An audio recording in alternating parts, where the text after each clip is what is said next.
Hello, welcome back. And I thought I would introduce you to a special guest today. His name is Shiva. Shiva is the Lord of Yoga. And I'm going to tell you just a little bit about him. But first, I just want to let you know that, of course, you need your yoga mat for this class and grab your belt. Okay? And take a nice, comfortable seat because we're going to do some yoga breathing and meditating before we start the class, just sort of some centering. This entire 8-week series is the main theme is contentment, and our goal is to not only release neck and shoulder tension and begin to get rid of some of the pain, but also to bring back some of that heart-lifting, youthful, vibrant, positive energy that you had as a child. And, you know, I thought that I would introduce Shiva today because I've had some destructive forces happening in my life lately, and started a couple weeks ago with a car wreck and then kind of progressed to some other things. But, you know, when this is happening in your life, Shiva has shown up in your life. There are many forms of Shiva, but this is his destructive, or the Shiva Nataraj. And he dances in a ring of fire. And he has his foot on this little being here, and it looks like a baby, but my guru tells me that it is a very annoying little midget that is ahamkara, or ego. And ego likes to remind us that everything is about us, that the entire universe revolves around us, and takes things very personally. But Shiva says, and he's showing that with this lovely uplifted foot, and he's even pointing to his foot saying, you know what, life's just a dance. And so, but he's got this little drum that he drums. It's the drum of creation, destruction and creation, destruction and creation. That's what it's about. I mean, everything is cyclical, isn't it? You know, if you're having a tough time right now, know you're going to come out of it, but also know that if you're having a really good time right now, you're probably going to come out of it too, because that's just the nature of life. We have our ups and downs. And so, but I love this ring of fire that Shiva is dancing in, because it just shows us that sometimes you have to burn it all away to start again. Just get rid of all of that which is holding you back and is not useful to you, and begin again. And yoga is a practice of beginnings, to begin again. We do this with every breath. Every time we forget ourselves, every time that little ahamkara or ego gets a little bit too big for us and we don't keep it at bay, then we start thinking that all these awful things are happening to us. And that's just not the case. So let's close your eyes now, and you can bring your hands, by the way, into Chin Mudra by touching the index finger and thumb together and extending the other 3 fingers and just lying them in your lap. And make sure that you're sitting up on a nice lift so that you are elevating the sits bones enough to allow for a natural curve in your low back.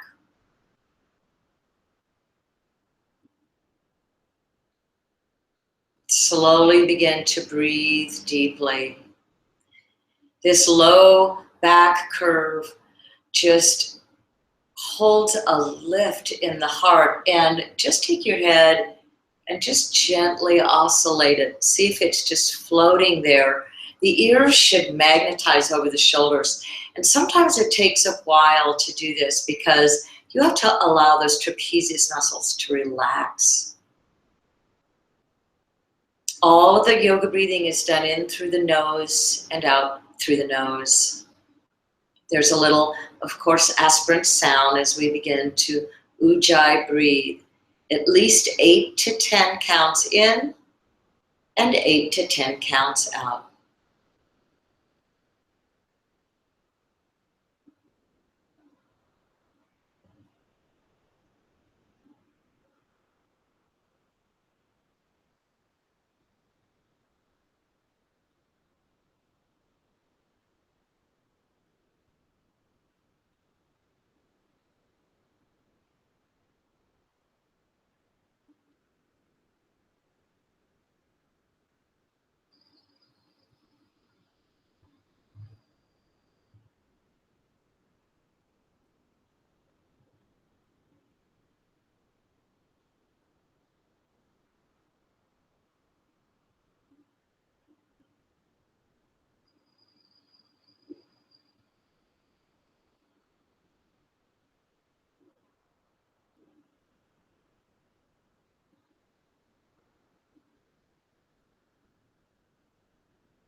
Now just bring your hands into Namaste and keeping the heart lifted, bow the head.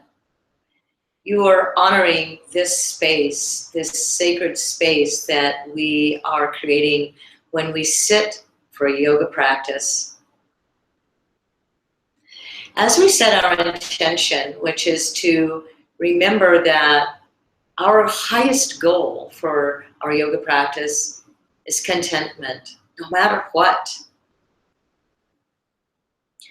And we're also going to be focusing today on burning away that which does not serve us. So open to grace, because sometimes surprises happen in yoga. Lower the hands, softly open the eyes, and just come up to standing. I'm going to grab my belt, and I'm just going to take a nice stance with my feet hip distance and parallel. And you're going to grip the floor with your feet evenly. All four corners of the feet are evenly pressing. And sometimes I'll do a little rock like this, or a little rock from side to side, and then find even balance or equanimity.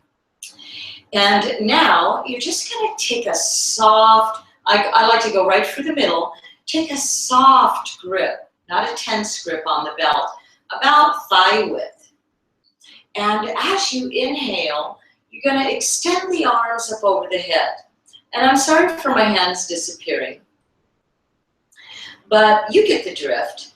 Now, what I want you to pay attention to is if you're trying to get your arms over your head, if your head juts forward, remember that rote mechanism? That's one of the main ones. Or if your elbows bend. What I want you to do is bring the arms straight, let the ears magnetize over the shoulders, and bring your heart forward instead. You have to arch the back to do this. If you're having extreme tightness in your upper back, bend your knees, really stick your butt out. I'm going to turn to the side so that you can see this. So here's what tight shoulders and upper back muscles do. So sometimes to get the curve to start from the bottom of the spine, you've got to move your butt way back and really think about arching the back. And by the way, I feel this all the way from the low back up through my shoulders. Now, when I stand up straight and root down, my arms stay straight. If they bend like this, bring them forward a little bit and just keep lifting the heart. Just continue to lift the heart. Take another deep inhalation in and exhale as you lower and release. And you can just take a moment to feel that flush of tension through the arms. Now take a little wider grasp. By the way, if you're at home and didn't have a yoga belt, any belt or a towel will do.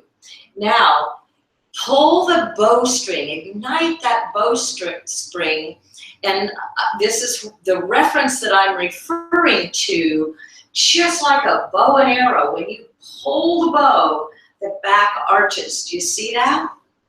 So you pull the bowstring to create the curve at the low spine, to create the lift at the top of the shoulders and neck, right? And the heart lifts. And you're going to see now, as you bring your arms straight, allow the neck to be free, and push your heart forward, you're going to really feel that in your shoulders. Now take another deep inhalation. Remember, you're Ujjayi breathing, even though I'm not, because I'm talking. And then exhale and release. There, it should be starting to feel better already. Now take a nice wide. You see how wide this is? I'm going to inhale, pull the bow, take my arms back behind me. Don't even bend your wrists. Keep them straight. Your shoulder blades will feel like they're kind of squeezing together, but keep the bow in the back. It's helpful to have a mirror so you can see, because so often people do this, and that's not a bowstring. It needs to be even. So now, even if you have to take the belt a little wider to do this, you're gonna make it disappear. And I'm trying to keep my neck soft, my neck free of tension, and I constantly oscillate it just to check.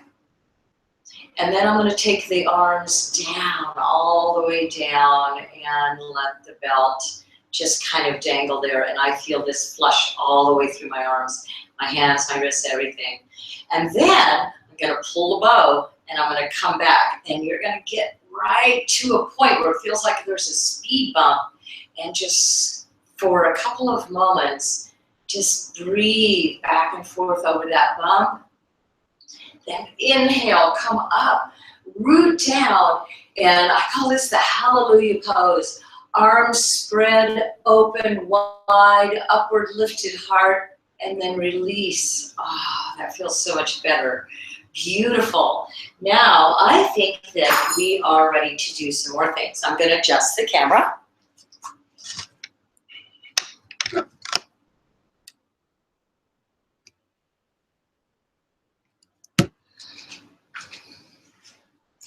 And I'm going to have you come down onto your mat, to your hands and knees. And it helps to kind of have an angle to the camera or to the computer or however you're watching this, the screen. But when I place my hands, the first pose we're going to do is just like a tabletop pose. But when I place my hands, I do fingertips. And then I come to the knuckle ridges and just stretch the fingers. And then place the hand down. Fingertips, and then knuckle ridges, and then place the hands down. Now you stay in that position, but I'm going to turn so that you have a better view of what I'm talking about. When you come up onto your fingertips, it should be as if you're holding a ball. Do you remember the game that we played in class 1? We did mantras. We did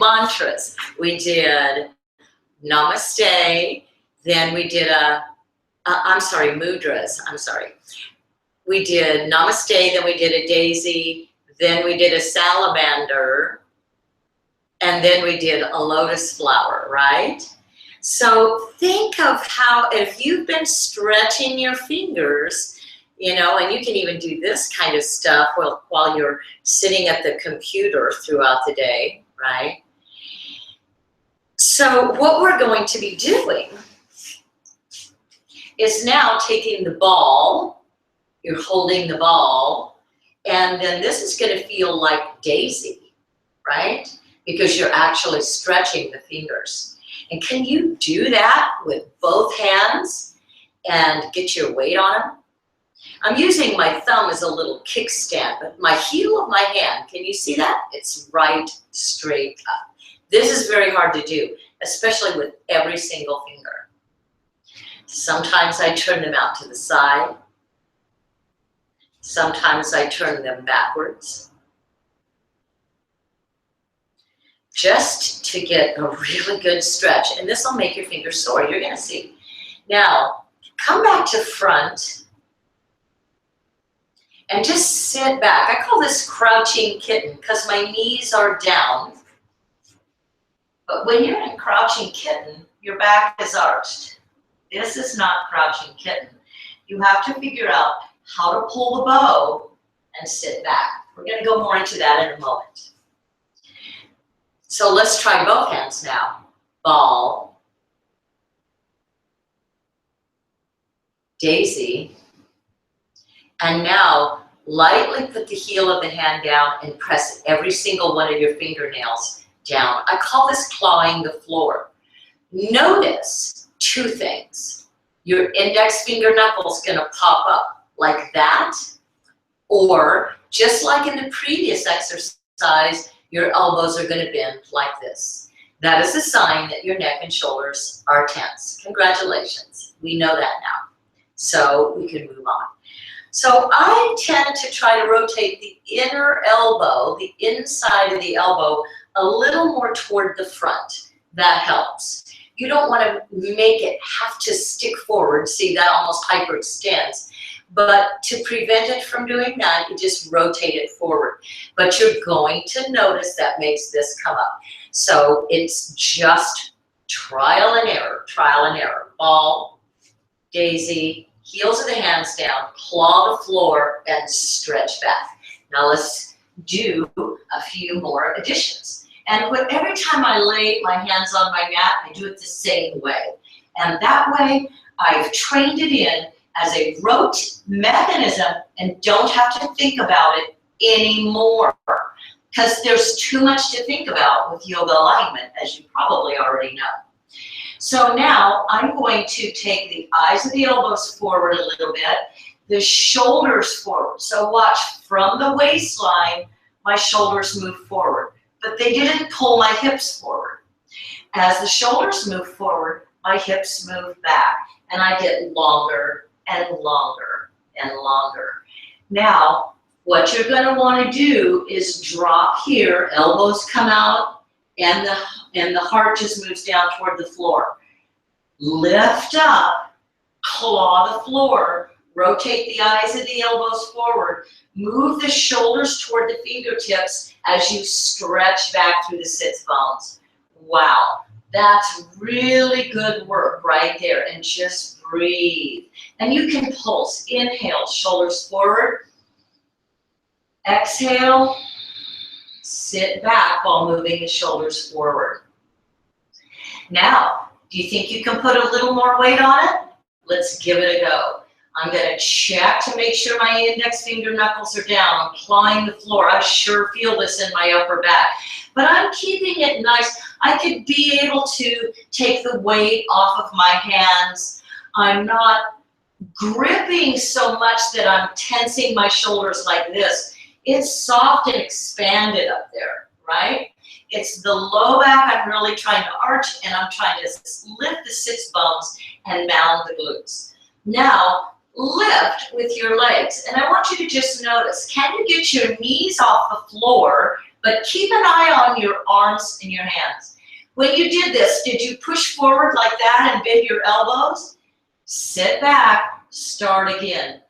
Yoga is the class, is the practice of beginning again. So when you can learn to tilt the sits bones up like this, and I'm literally trenching my spine. There is a trench down my spine here because I'm sucking my spine in. Now, take your feet wide. Take your knees wide. Grip the mat with your toes and try to lift and broaden your sits bones. Can you keep clawing the floor? And can you keep oscillating and relaxing your head? Now, try just putting that left heel toward the floor without hyperextending it. Don't lock the knee. And if your heel's here, that's okay. That just means you're tight. Try the other one. Can you get them both down? Now, if your heels are easily down, walk back just a little bit and give yourself a challenge. If your heels are up, walk in just a little bit till they're almost down. That's good alignment, and release the neck. Shake it out. You can take a wider stance. Now, come down. Knees wide, toes together, feet flat. My ankles are flat here, and relax. Just make a nice pillow for your head for a moment.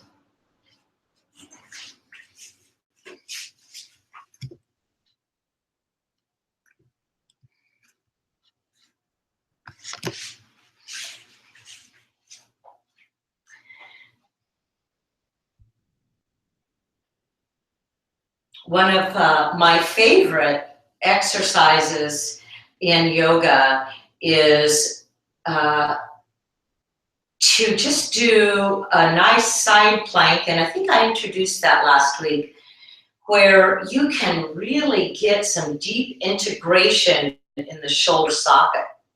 So I'm going to review it quickly and then talk you through.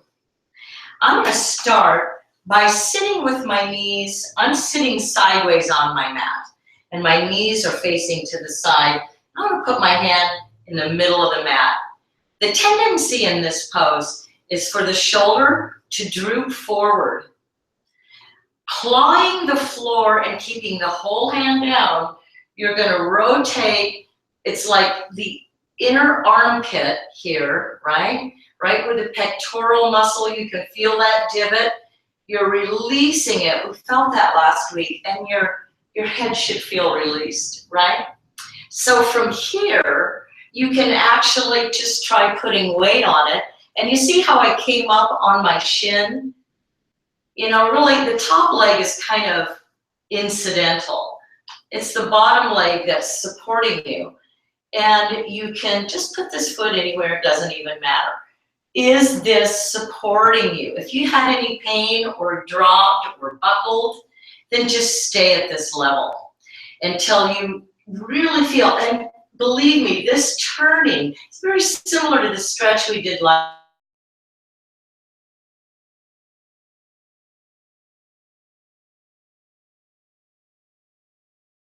Hand in the middle of the mat. Rotate the eye of the elbow a little bit forward and claw the floor. Just rotate the heart up toward the ceiling and extend the head in a relaxed position. Get yourself positioned so that you feel like you're supported. If you're afraid to come up, listen to your body. It's telling you something. I'm afraid to do this pose. I don't feel supported. When you feel an invitation to move on in yoga, take it. Never refuse an invitation. If you're feeling fear, don't do it. So now I'm going to tip myself up on my supporting shin and just see, can I take my head back? My head should be free. It should float freely and then come back down. Let's do the first side again. And this side, this time, let's see if we can come up into a little more of a supported pose.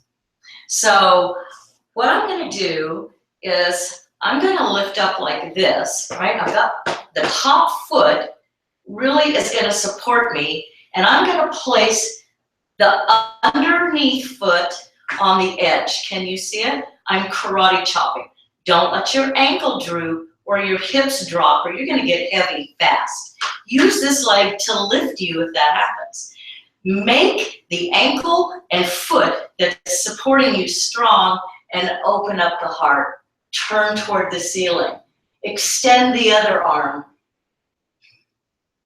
See, these are all options. And if any of those bother you, stop, come back down, reset, because your body is telling you something. If you're feeling, oh, I feel so good on my shoulders like it does to me, wonderful. If you're feeling pain in the wrists, they may be too weak right now to hold your weight up. Stay with your hips down. Let's try the other side. I'm going to come up, turn my heart toward the ceiling, and I'm going to karate chop my supporting leg down. I'm doing the lifting here with this leg. That helps. I can move it anywhere I want. But the heart has to turn upward, and this shoulder has to stay in the socket. And then just come on down. Beautiful, good job. So let's just take a seat here. You can place left hand on top of right hand, thumbs slightly together, and let's just feel how that feels. Is there tension in the neck? Good. I'm assuming you said no. So, ball, daisy, whole hand. Sit back into crouching kitten.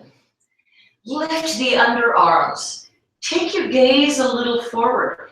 If you have a curve in the back of your neck, it signals, remember, as above, so below. It's going to signal the curve in the low back. If you flatten the back of your neck like this, it's going to signal the low back to flatten, and you're going to look like a turtle. So we want the curvaceous spine. You can even use a dragging motion to bring the heart forward. Sorry.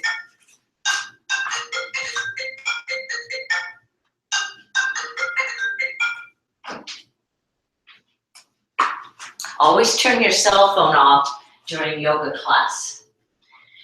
So now, here we go. Crouching cat. Knees wide. Really lift the sits bones. Mound the glutes.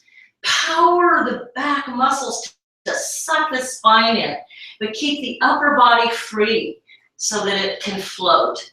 You can even bring your hands up and let them float, but you're still arching the low back. Neck is free. Now, heels down, paddle them down. Keep breathing. Now, are you ready? You're going to come up onto your tiptoes. Lift your leg up as high as you can. And swing it forward into a lunge. All of the weight now is down onto the feet. From the core, the weight is grounding down. The whole body is relaxed. Fingertips to the floor lightly.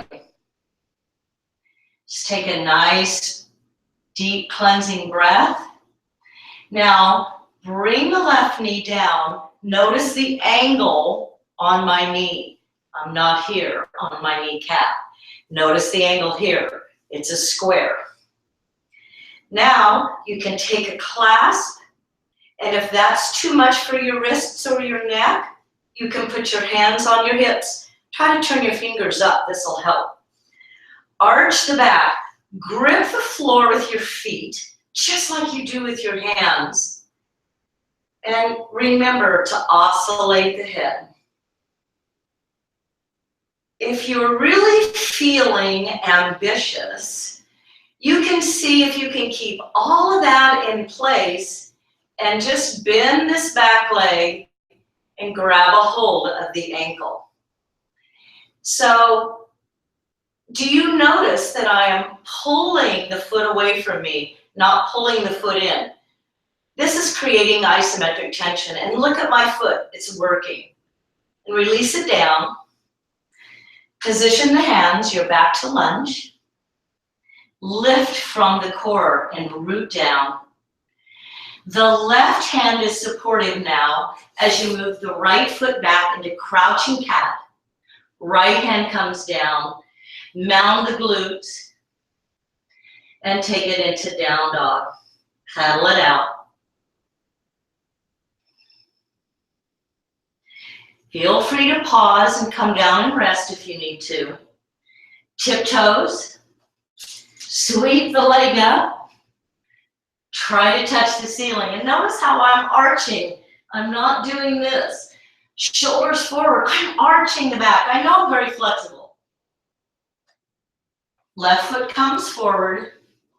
Make the legs take the weight. And just see if you can hold alignment while you come up. You can even try to clasp if you want.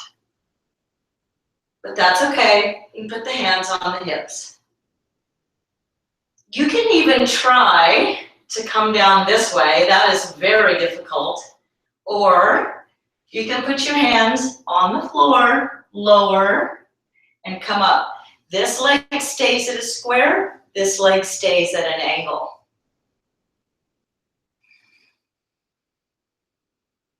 Now, when you're ready, just grip and pull that shoulder open. You see how I'm opening the shoulder? Sometimes I'll even come back. This knee stays square, and I'll put that on the floor. That's really quite a challenge. Release, touch the floor, lunge, right hand down,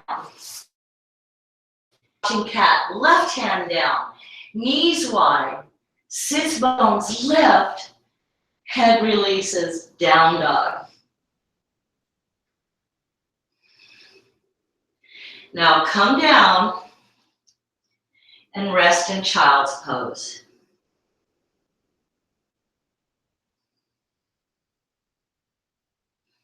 Rest as long as you need, or take water if you need. Just pause the video. I always wish I could pause my yoga class. So now we're going to come up, ball, daisy, heel the hand down, release the net, breathe. This is a journey that we're taking together. Shoulders forward, sits bones back. You can even isometrically drag your knees and feet apart, and you'll feel an opening and a release in the SI joints right up in here.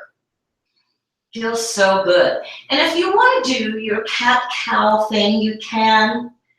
But, you know, I'm all about trying to get this arch back now because I sit like this all day in turtle posture. Now, crouching cat. Can I keep my arms in the same position when I lift my knees? The head may drop a little. Down dog, one leg at a time.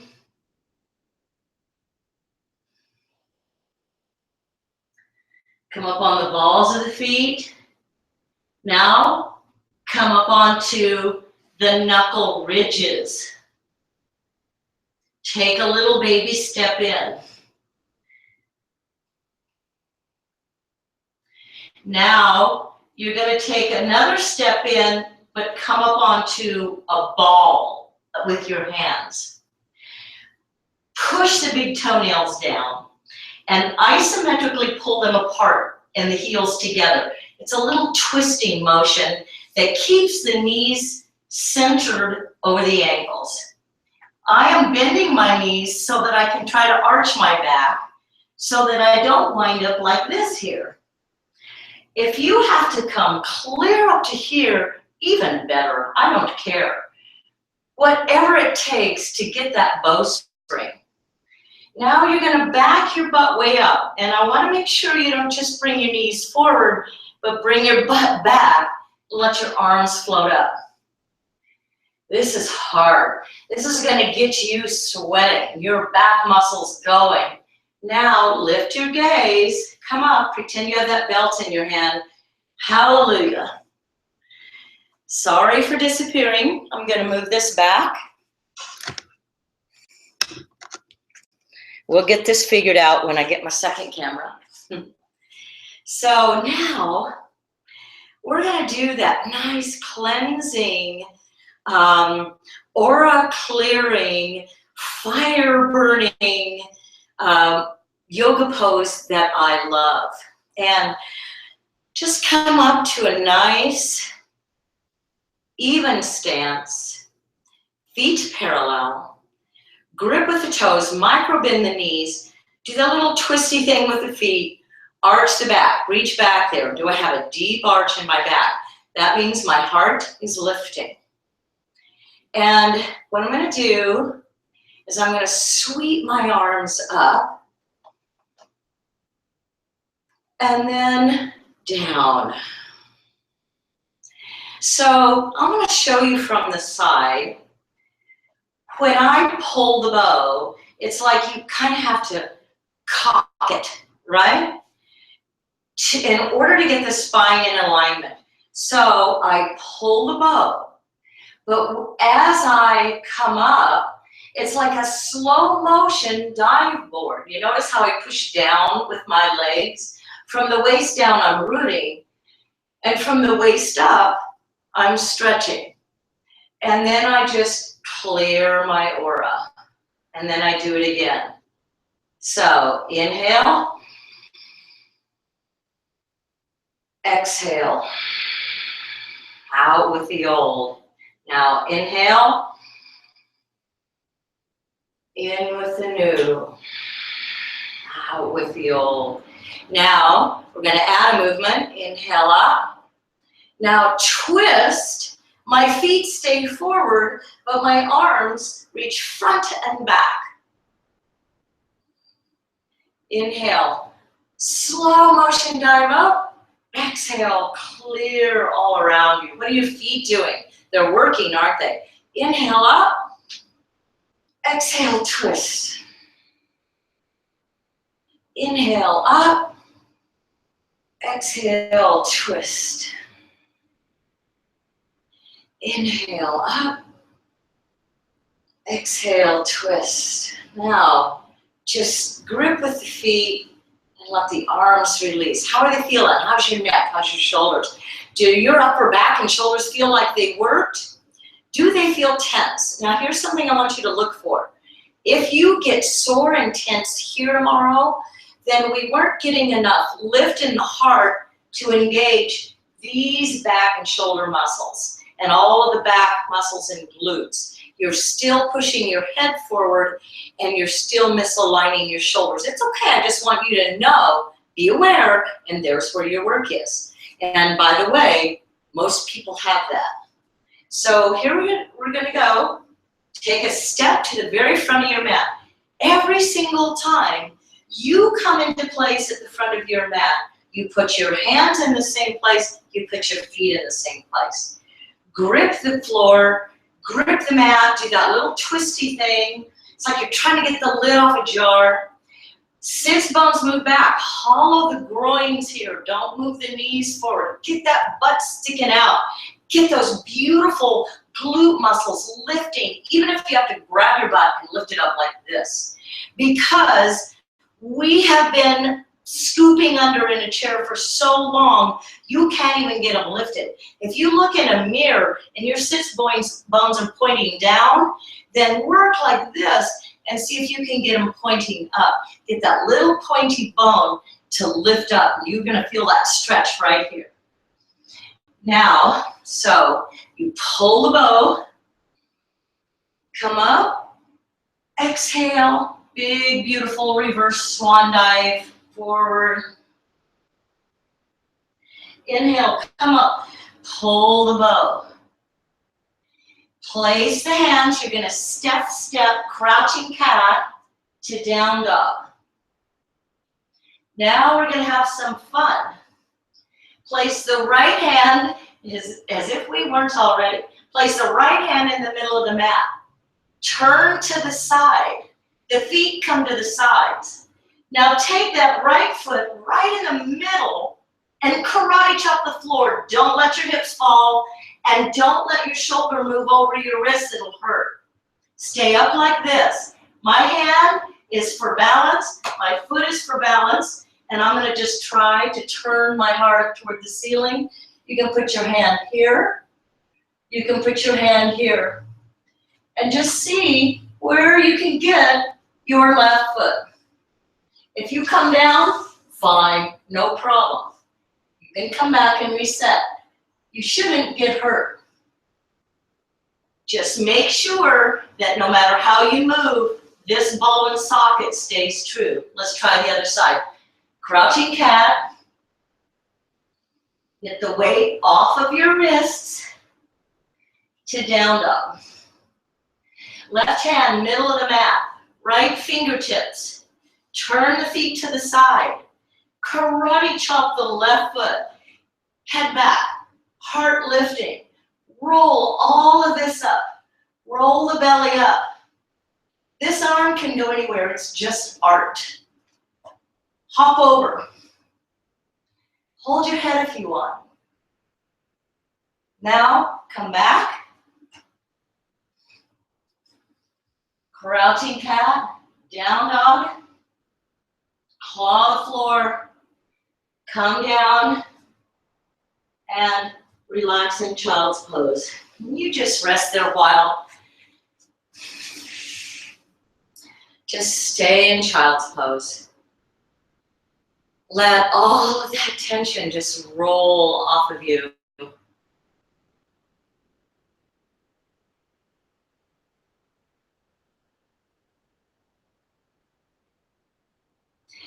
This practice should have gotten you warm.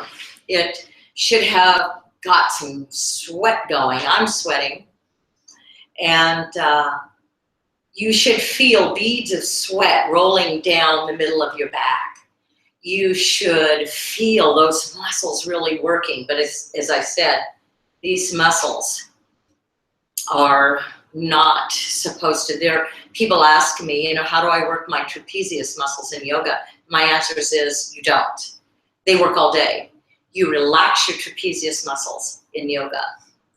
So let's just take the right arm now and kind of take it behind your back. I'm going to reach around with my left hand and grab it. I grab myself on the forearm and then I crank my shoulder back like that.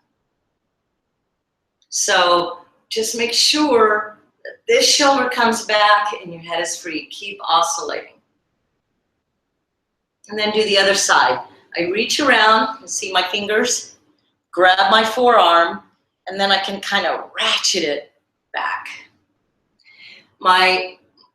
The forearm that's behind my back is right across my waistline. I'm kind of bending over it. You can do this standing or sitting, and then release. Now let's take the arms out nice and wide. Cross right arm over the left and grab your shoulder blades. Sitting up nice and tall, drop your chin. Now lift your chin. Now just take your arms, your hands as far apart as you can, and then see if you can double wrap them. And you might only be able to get this far, or you might be able to climb in a little more and a little more, and eventually this is it. Garudasana, or eagle pose. And I'm getting a really good stretch right there. I'm pulling my shoulder away from the spine. You can even, keeping your gaze forward, pull, if your right arm is on top, pull it to the left. And you're just stretching all of those trapezius muscles out. Keep your head nice and free. Then unwind, unfurl the arms, take them up, back of the hands together. You can put your little hat on. Then just release. Again, feels so good. Now, arms straight out to the side. Left arm on top, grab the shoulder blades, sit up tall, drop the chin.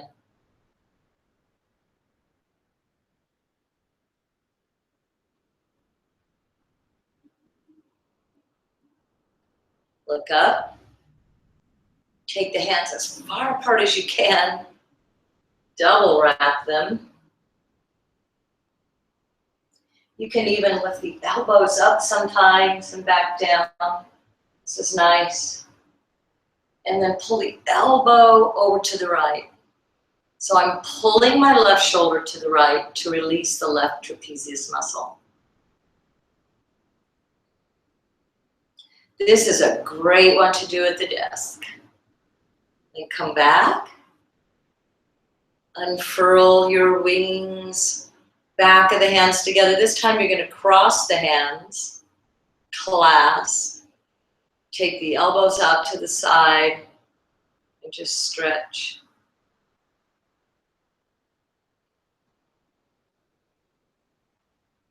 Now interlace the hands. Press the hands up. Lift from the very lowest back muscles till your head feels free. And then release. Now, you're going to come down. I'd like to end with a few hip openers so that we're not just doing shoulder exercises. So you can come on down to your back.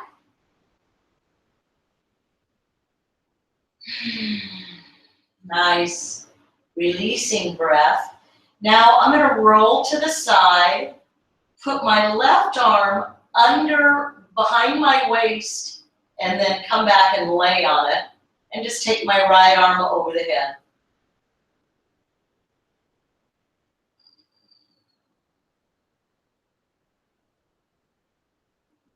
This is a strange feeling, but it feels good.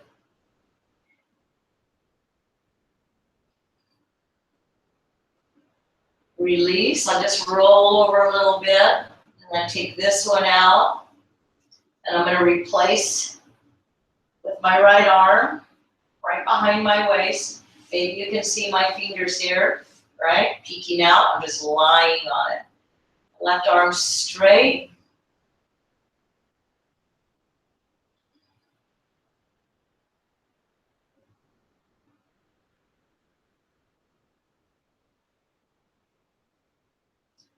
And then release. Now with your hands in cactus pose, cross the right ankle over. And I want you to notice that I don't sickle my foot. I push through the ball of my foot. No wrinkles. I'm still maintaining the arch in the back and the freedom in the throat. Nice, free neck. And just push the thigh away. This feels so good.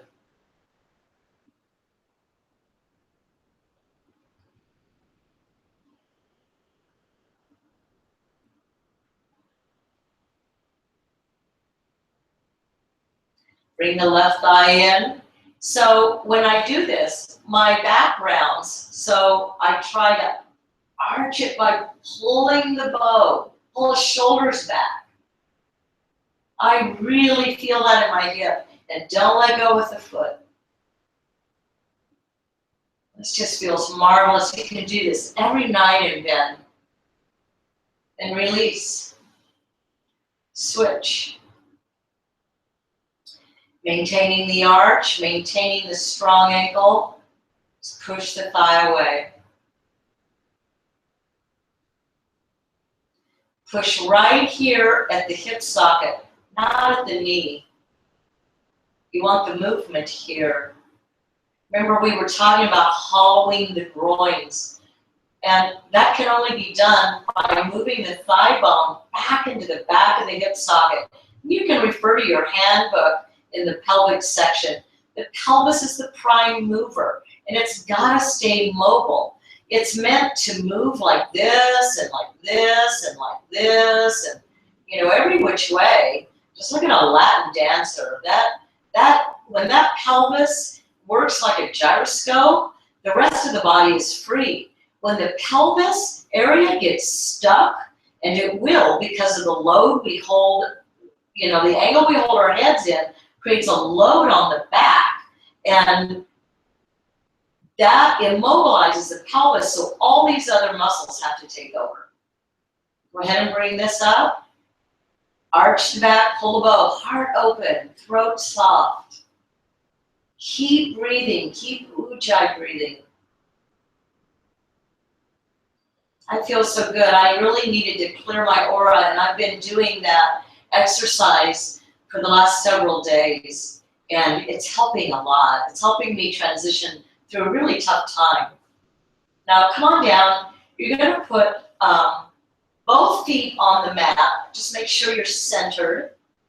I'm going to take my feet as wide as the mat. Now drop both legs over to the right, arms out to the side. You can even put the bottom leg on top of the top leg. So in other words, the right leg goes on top of the left one here, but just keep arching the back. I've got an arch here.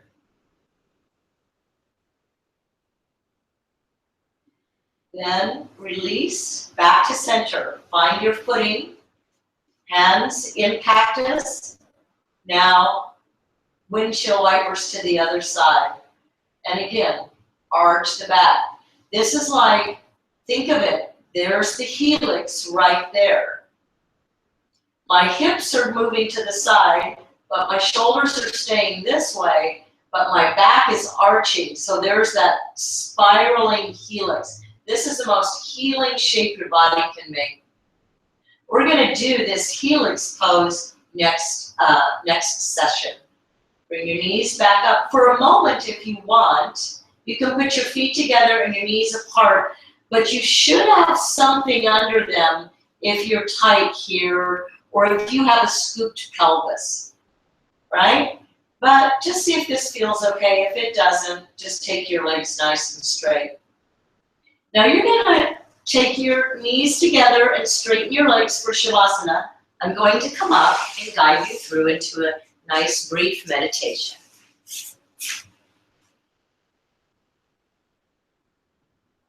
You can sit for meditation if you'd like, but I highly recommend Shavasana because that is when the body regulates and assimilates all that information that you've given it, this new information. You're the mayor of the city. You are guiding your body and every one of the citizens, every one of your cells, you are telling it what you want. You're the boss. Don't think that your body has you under siege or it has control of you. It's the other way around.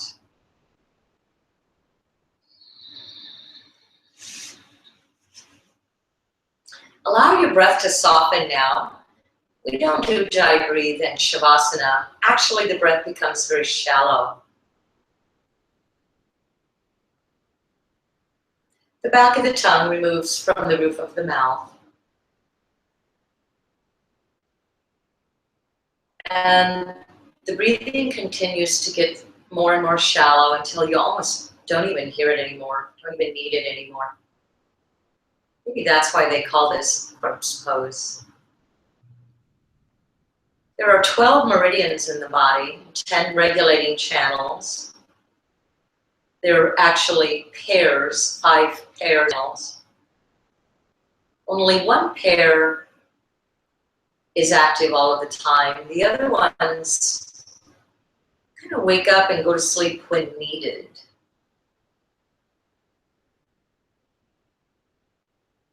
But the body knows what to do. It's higher intelligent than the brain because it's not filtered through ego or ahamkara. The body knows how to keep that ego at bay. So we learn to relax the mind so that our bodies can do the intelligent, good work that they need to do. You should feel your body just releasing in waves now. Almost you can feel your body shifting underneath your clothing.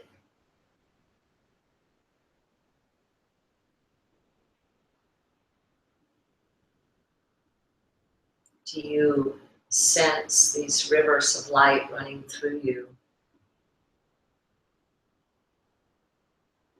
Can you feel that all of the energy channels are freely flowing?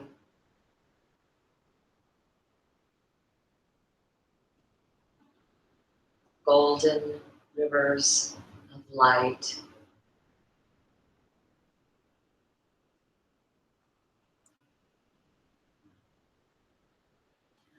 I am going to sign off, and I encourage you to stay in Shavasana every bit as long as you desire or need.